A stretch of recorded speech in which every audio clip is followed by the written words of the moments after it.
Salam sejahtera saudara yang kekasih di dalam nama Tuhan Yesus Kristus. Masih tetap dalam topik menjadi bijak. Kali ini kita membicarakan bermoral. Bacaan masih sama dalam Amsal pasal 1 ayat 1 sampai ayat keempat. Demikian firman Tuhan. Amsal Salomo bin Daud Raja Israel untuk mengetahui hikmat dan didikan, untuk mengerti kata-kata yang bermakna, untuk menerima didikan yang menjadikan pandai, serta kebenaran, keadilan, dan kejujuran, untuk memberikan kecerdasan kepada orang yang tak berpengalaman dan pengetahuan serta kebijaksanaan kepada orang muda. Kemudian pasal yang kedua, pasal 2, 21 dan 22 kita baca. Karena orang jujurlah akan mendiami tanah, dan orang yang tak bercelalah yang akan tetap tinggal di situ. Tetapi orang fasik akan dipunahkan dari tanah itu, dan pengkhianat akan dibuang dari situ. Nah, ini membicarakan tentang moral, saudara. Tetapi bermoral tidak boleh terjebak pada semangat humanisme belaka. Sehingga kita harus baik, tidak boleh merugikan orang lain.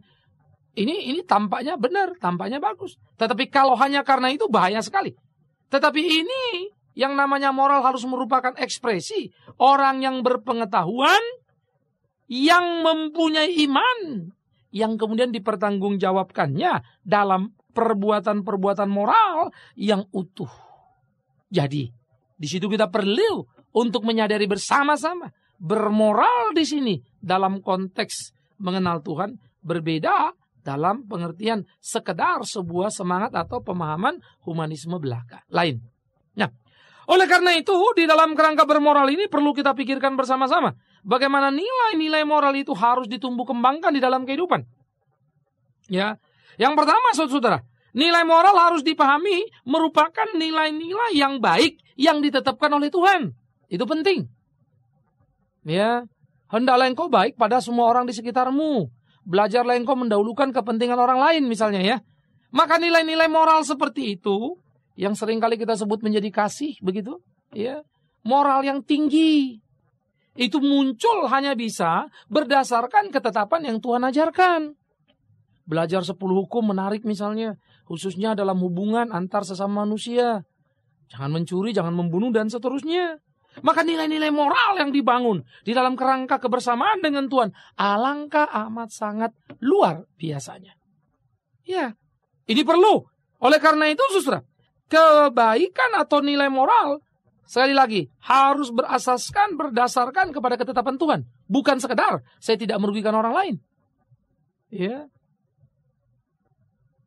Kalau Anda hidup misalnya nyuntik narkoba begitu ya, Anda kan nggak merugikan orang lain kan, merugikan diri sendiri toh. Apakah itu kemudian boleh? Kan tidak. Nah jadi ukurannya bukan rugi orang lain atau enak tidak enak dengan orang lain, tapi Tuhan mau apa tidak. Jadi ini high quality, kualitas yang tinggi karena ukurannya dari Tuhan.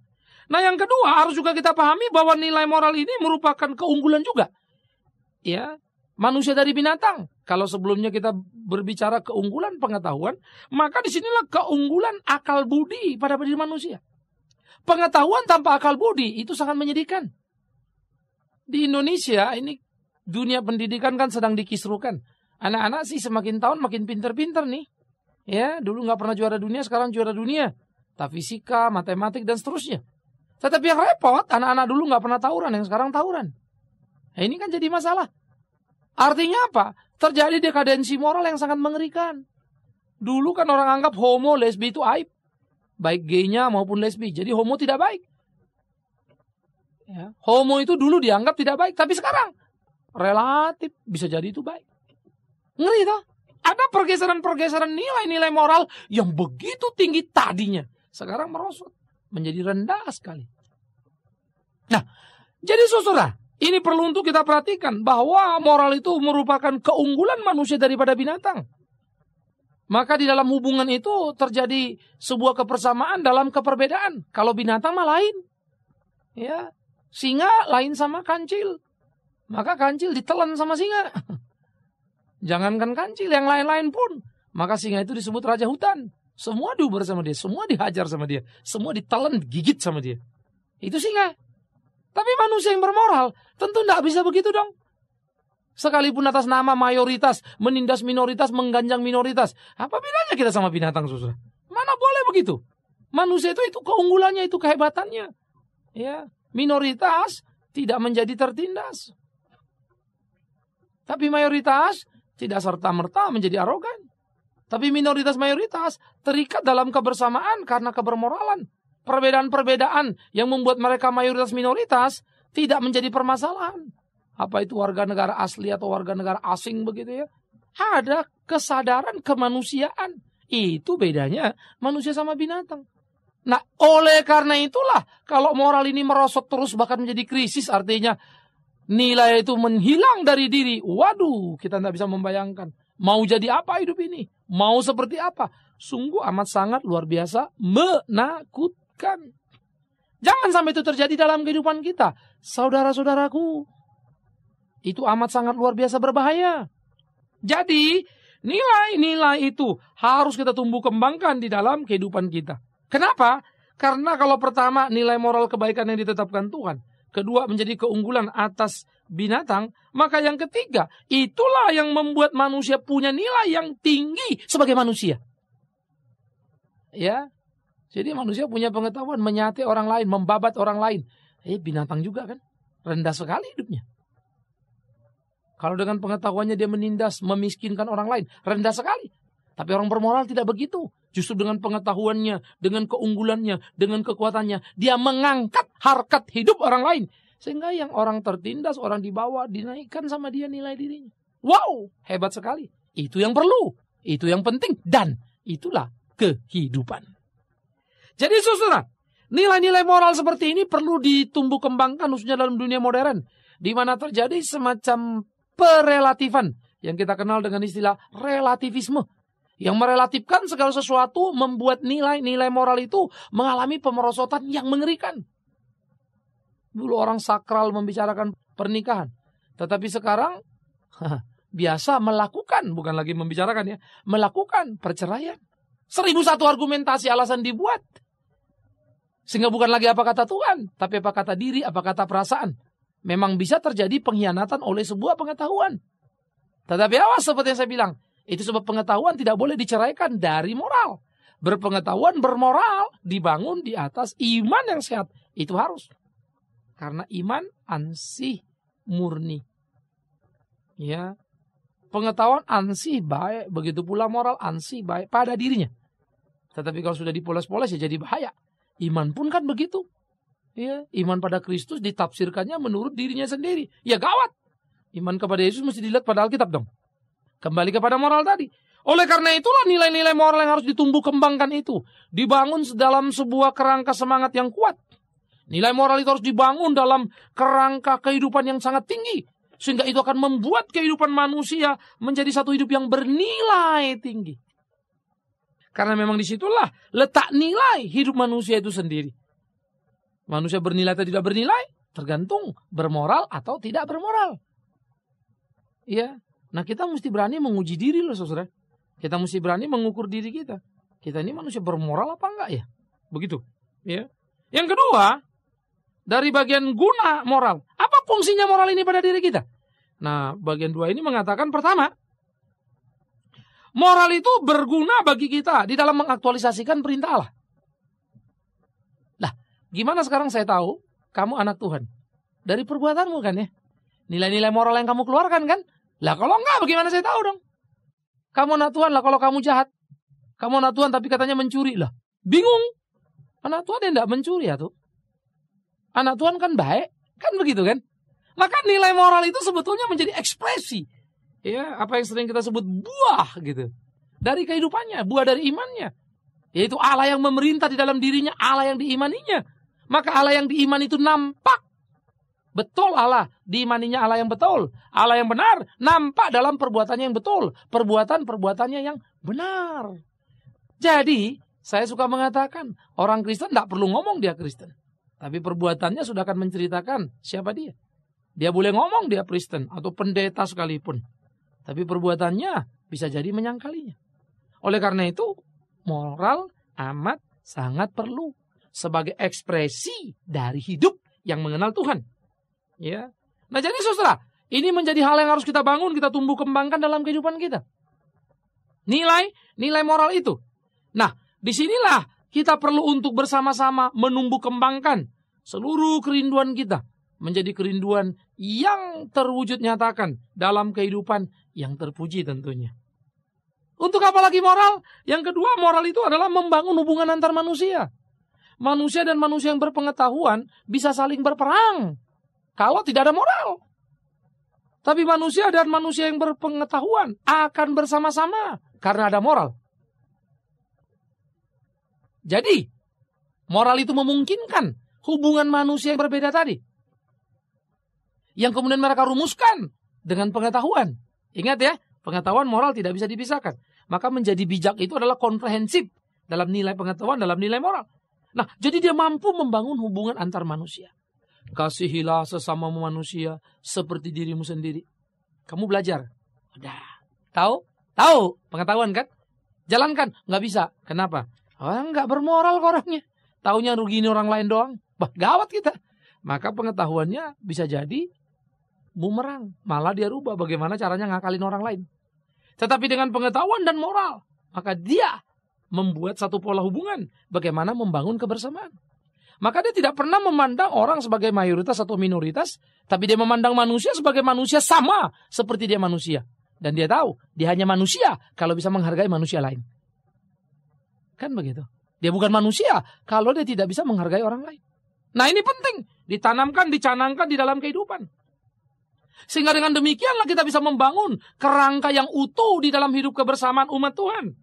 Kerangka yang utuh dalam kehidupan antar manusianya itu. Sehingga dengan demikian terjadi sesuatu pembangunan yang amat sangat luar biasa indah. Amat sangat luar biasa ajaibnya. Sehingga hubungan antar manusia begitu manisnya. Ini penting saudaraku. Jadi bagaimana kita menumbuh kembangkan hubungan antar manusia yang dibangun terus dengan gigih, dengan sensitif, dengan tepat. Itu membuat kita bertumbuh di dalam kehidupan keseharian kita. Manusia dan manusia menjadi indah bukan? Manusia dan manusia menjadi menyenangkan bukan? Karena antar mereka ada saling menghargai, saling mengisi. Ya, saling membangun, bukan memanfaatkan, bukan menjatuhkan. Jadi, bangunlah hubungan antar manusia dengan cara yang tepat dan bertanggung jawab. Itu perlu di dalam kehidupan. Sehingga dengan demikianlah Tuhan dipermuliakan. Maka saya membayangkan ya, luar biasa sekali kalau semua seperti itu. Nilai moralnya. Ya. Ada beberapa data di Amerika, ini data 90-an ke bawah begitu. Ya, tahun 90-an. Yang menunjukkan bagaimana 7% dikatakan pria-pria Amerika itu pernah jadi gay, 3,5% bertahan seumur hidupnya. Untuk lesbian juga hampir sama. Jadi artinya ada orang yang sudah jalan, di tengah jalan mereka sadar itu tidak baik, mereka mundur. Apa yang sedang terjadi? Saya menyebut itu kan pelecehan terhadap seksual. Tuhan ciptakan laki-laki perempuan. Ada perbedaan untuk menciptakan kebersamaan. Ya, kebersamaan bukan untuk menjadi sama jenisnya. Kebersamaan tuh sama-sama adanya, begitu kan? Sehingga pria dan wanita itu kan saling mengisi. Kemudian pria jadi pria, homo. Jadi mengerikan. Karena berubahlah tatanan kehidupan. Ya. Nah, di dalam hal seperti itu terjadi apa? Pemerosotan moral, kan begitu. Sodom Gomora lalu dimusnahkan Tuhan ya karena masalah-masalah seperti itu. Kemurkaan Tuhan atas dosa yang mereka lakukan ulang berulang kali. Nah, di dalam bagian-bagian seperti itulah kita perlu hati-hati untuk menyikapi bagaimana membangun hubungan antar manusia dengan iman tadi. Yang ketiga, moral itu juga akan menciptakan kedamaian dalam perbedaan karena mampu kebersamaan tadi. Kalau manusia saling mengasihi, kan bagus sekali. Kalau manusia menjaga moralnya dengan bagus, kan bagus sekali, hebat sekali. Tetapi kedamaian itu tidak pernah ada kalau moral mengalami pemerosotan. Orang kawin paling gampang cerai kan misalnya. Kawin cerai. Waduh, mau jadi apa kita ini? Mana ada kedamaian lagi? Suami istri yang cerai yang gak damai. Walaupun mereka bilang aku sekarang damai, dapat pasanganku. Ya damailah kau, karena dapat baru. Coba tunggu sebulan, 2 bulan, setahun, 2 tahun lagi. Ribut lagi. Dan lebih gila lagi. Si perempuan atau si laki bilang damai. Anaknya mereka bagaimana? Damai apa? Karena itu tidak heran kalau banyak broken home. Rumah yang berantakan. Anak-anak yang broken home gitu ya. Karena orang tuanya bilang damai dianya. Dia tidak pernah pikirkan perasaan anaknya seperti apa. Toh memang dia tidak peduli. Kenapa? Balik tadi. Orang tua bermoral nggak akan begitu. Jadi bermoral juga jangan terus Anda katakan nggak bermoral itu adalah orang membunuh, nggak bermoral itu adalah orang menipu. Tidak begitu. Ketika you tidak mampu memikirkan perasaan orang lain, apalagi itu darah dagingmu, berarti kamu sudah tidak bermoral kan? Ih, Pak Bingman ngomongnya kejam amat. Yes, kita mesti jujur. Mesti jujur. Yang terjadi sekarang adalah mereduksi kebenaran, itu yang mengerikan. Gak apa-apa ya daripada terpaksa. Kalau gini mau digimanain, hati-hati. Ya orang kalau kawin cerai seringkali misalnya kan cerai hidup, Kristen kan tak boleh kawin lagi. Kemudian kawin lagi, kasihanlah mereka sudah bertobat begitu ya. Saya selalu bilang loh, kalau bertobat kenapa tak kembali ke pasangan semula? Itu satu dulu. Ya kasihan, mereka kan sudah lewat proses penggembalaan. Lah, kalau sudah digembalakan kan dia ngerti kebenaran. Mestinya dia pilih sendirilah kalau memang gak bisa kembali pada pasangannya. Karena pasangannya anggaplah abuse dia begitu ya, menyiksa dia. Ya paling tidak dia pilih hidup sendirilah. Ya, ini kan orang mesti diarahkan. Daripada nanti mereka jadi gak benar. Lah. Masa daripada mereka gak benar, maka kebenaran dibuat jadi tidak benar. Makin kacau balau gak karu-karuan. Belum lagi bagaimana perasaan anak dan pola hidup yang diberikan. Belum lagi itu anaknya, keluarganya, masyarakat. Yang kecil-kecil itu loh anak-anak itu. Belajar apa nanti? Kalau generasi tua memberi contoh yang gak karu-karuan. Pernah gak ada pikirkan lebar begitu? Sangat menakutkan. Tuhan mengampuni orang berdosa, betul. Tapi Tuhan bilang jangan ulangi dosamu. Bukan melanggengkan dosa orang berdosa. Nah kasih Tuhan kan tidak boleh disetir begitu saja untuk kepentingan sekelompok orang. Ya. Kita tidak bisa pakai atas nama kasih menyetujui pernikahan yang berdiri atas perceraian atau cerai hidup. Ngeri sekali. Itu kan pembenaran yang mereduksi kesalahan. Sehingga dosa itu akhirnya dibuat makin kecil tuntutannya. Itu sangat mengerikan. Nah oleh karena itu tidak akan ada kedamaian yang muncul dari sebuah pelanggaran terhadap nilai moral. Itu sebab moral itu diperlukan untuk membangun kedamaian. Di dalam kepelbagaian perbedaan termasuk benturan-benturan dalam hubungan suami istri. Sehingga kedua orang yang berhubungan tadi hidup di dalam kesungguhan, di dalam kebersamaan, sehingga memberikan nilai-nilai yang tinggi. Itu sebab moral, sekali lagi, menciptakan perdamaian, memberikan harapan untuk membangun masa depan. Betapa perlunya, betapa pentingnya. Karena itu, saudaraku, marilah kita memikirkan dengan sungguh-sungguh untuk membangun diri kita menjadi bermoral. Bagaimana caranya? Bagaimana prosesnya? Pertama, belajarlah melakukan yang baik. Kalau kau tahu sesuatu baik, lakukan. Tidak usah disuruh orang. Lakukan saja. Mulai. Seperti misalnya ini kita mulai dari etika kecil dulu ya. Etiket misalnya gitu ya. Kita ini ada sampah. Buang tempatnya. Jangan jadi Anda bikin kotor-kotor. Itu dulu ya. Yang kedua, Anda misalnya sudah mulai lebih tinggi. Ya, ada orang jatuh barangnya. Anda dapatkan. Anda kan nggak mencuri. Tapi berusaha cari tahu siapa yang punya. Kembalikan. Ya. Nanti yang ketiga, itu kan pasif-pasif bentuknya. Yang ketiga, mulai ada orang menyinggung perasaan Anda. Sudah. Kalau bisa nggak diteruskan, jangan diteruskan lah. Saya lebih suka marah untuk prinsip kerja yang dilanggar, ketimbang marah untuk begitu-gitu, mah bodo amat lah sudah, urusan dia lah situ. Ya, kalau orang sudah nggak bisa dia omongin, dablak ya anjing menggonggong kafilah berlalu. Ya, saya tidak akan buang energi untuk itu. Tapi saya akan mau untuk bicara keras, tegas untuk prinsip yang harus ditegakkan dalam kebenaran. Ya.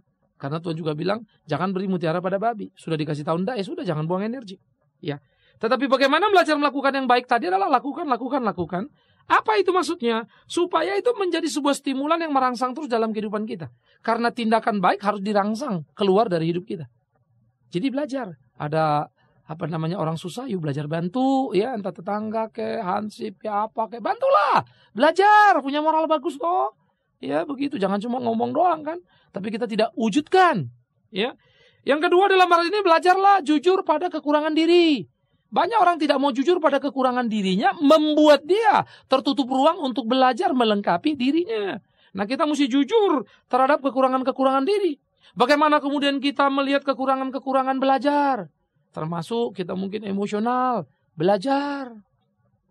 Ya, jujur pada kekurangan itu. Ngomong sama istri, aku memang emosional, tolonglah kalau gini-gini agak gini supaya aku jangan terjebak dan kemudian marah nggak karu-karuan. Kan begitu. Perlu sebuah kejujuran yang dibangun.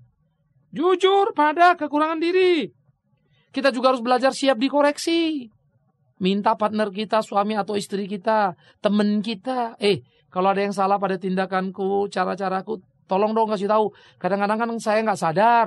Tapi kan kalau dikasih tahu jadi sadar. Nah, begitu loh. Tapi jangan sudah dikasih tahu nggak mau belajar. Ya, itu kan just a model. Kacau lagi ya. Tetapi betul-betul mau belajar. Ya. Sehingga dengan demikian terjadi pengkoreksian kepada diri, menjadi koreksi diri yang penting. Nah, disitulah kita bisa dibangun. Jadi, nilai-nilai moral di dalam kebersamaan itu bisa ditumbuh kembangkan. Maka hidup kita akan jadi hidup yang bernilai, saudaraku. Bangun moralmu. Sehingga dengan demikian kau bermoral.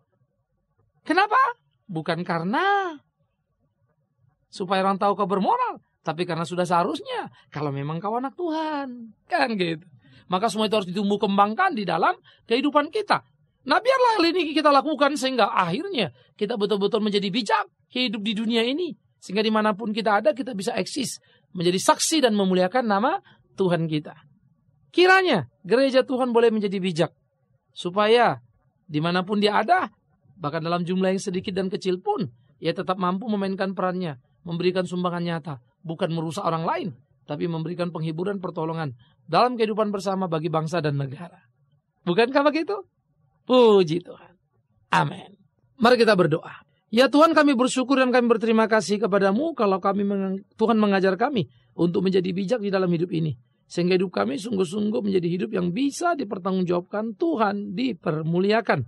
Terima kasih ya Tuhan. Terus ajar kami, tuntun bimbing kami. Supaya dalam hari-hari kami selalu berjalan pada jalan-Mu. Dan kami berdoa biar Tuhan terus menumbuh kembangkan moral kami. Menjadi seperti apa yang Tuhan kehendaki. Karena kami tahu tanpa Tuhan kami tidak berdaya. Hanya di dalam satu nama yang ajaib, Yesus Tuhan yang hidup, Tuhan pula lah menolong setiap saudara untuk bertumbuh bertambah dimanapun mereka berada. Terpujilah nama Tuhan. Amin.